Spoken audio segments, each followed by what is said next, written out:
How to flush DNS cache on your Windows 10 or 11.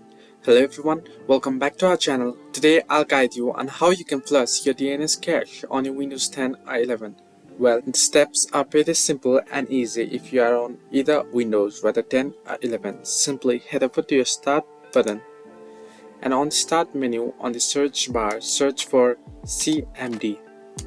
Now it will show you the result of command prompt. Now click on Run as Administrator, and here, once on the command prompt, type this ipconfig flushdns. Now, once you type this, click on Enter, and you'll get the notification successfully flushed the DNS resolver cache.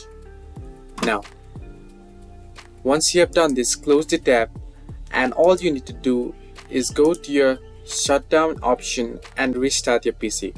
Once you do this, your process will be finished. This way you can clear your DNS cache on your Windows 10 or 11. Hope this helps. Do like and subscribe, and do not forget to leave a comment down below if you have any further issues.